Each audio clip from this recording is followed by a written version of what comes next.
नमस्कार. आज बदल म्हणून आपण थोडं BCCIच्या सामन्याबद्दल बोलूया. नाशिकमध्ये सामना चालू आहे. BCCI दरवर्षी सिकी नायडू ट्रॉफी घेत असते अंडर-23 खेळाडूंसाठी, उदयोन्मुख खेळाडूंसाठी.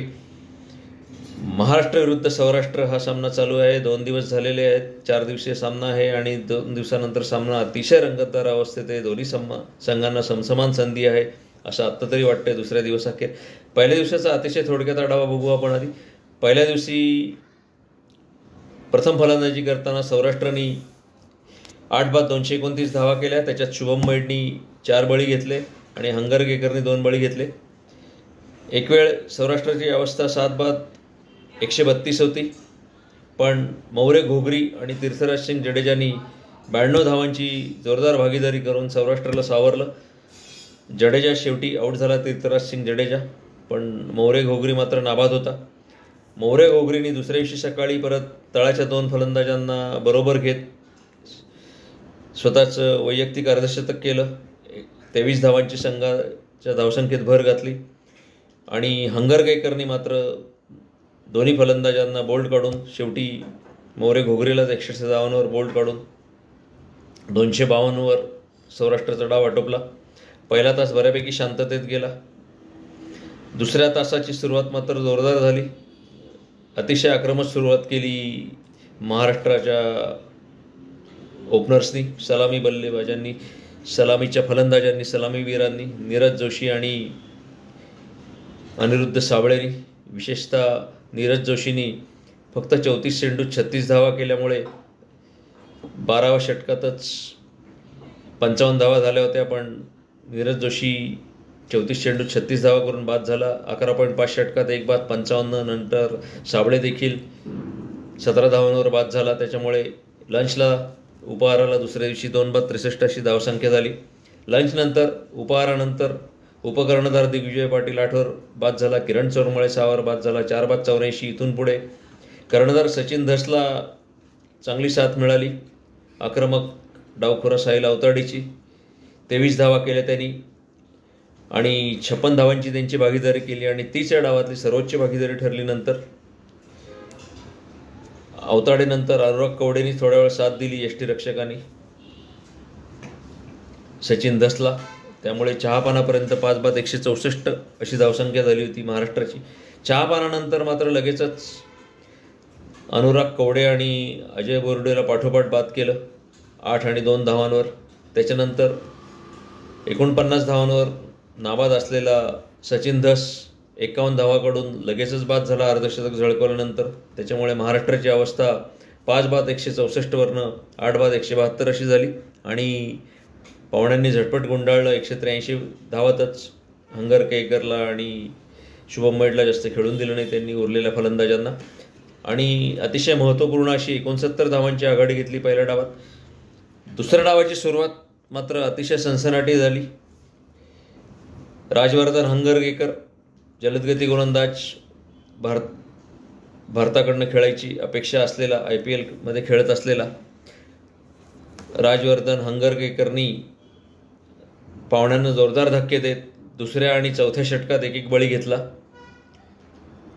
आणि सौराष्ट्राला चांगलंच बॅकफुटवर ढकललं. त्याच्या पाठोपाठ त्याचा जलदगती गोलंदाजीचा पार्टनर अब्दुस सलामनी त्याचा पहिला बळी मिळवला दुसऱ्या डावातला आणि 6.5 षटकात 4 बाद 24 अशी अवस्था केली ती हंगरगेकरनी. परत आपल्या चौथ्या षटकात तिसरा बळी घेऊन 69 धावांनी पुढे असलेला सौराष्ट्र संघ 4 बाद 24 अशा अवस्थेत सापडला दुसऱ्या डावात. पण त्याच्यानंतर मात्र सौराष्ट्राच्या फलंदाजांनी विशेषतः चुडासामानी एक बाजू लावून धरली. 33 धावांवर तो दिवेसागर नाबाद धरला आणि आता 5वा बळी काही मिळेल असं वाटत नव्हतं महाराष्ट्राला. पण दिवसाच्या शेवटच्या चेंडूवर नीरज जोशींनी पायचीतचा बळी मिळवला आणि त्याच्यामुळे सौराष्ट्राची धावसंख्या 19 षटकात 5 बाद 60 अशी झाली. सौराष्ट्र अशा रीतीने एकूण 129 धावांनी पुढे आणि अजून 5 गडी खेळायचे बाकी आहेत आणि त्याच्यात सगळ्यात महत्त्वाचं म्हणजे पहिल्या डावात अतिशय चांगले खेळणारे दोन्ही फलंदाज अजून बाकी आहेत. मौर्य, घोगरी आणि जडेजा. हंगरगेकरनी जोरदार गोलंदाजी करत पहिल्या 4 षटकातच 3 गडी बाद केले आणि अशा रीतीने सामन्यात आतापर्यंत त्यांनी 7 बळी घेतलेले आहेत. दुसऱ्या दिवशी अतिशय वेगवान घडामोडी झाल्या. आत्ता सांगितल्याप्रमाणे एकूण 17 बळींच्या मोबदल्यात 266 धावा झाल्या आणि सामना तिसऱ्या दिवशी संपतो की काय अशा अवस्थेत येऊन पोचलेला आहे.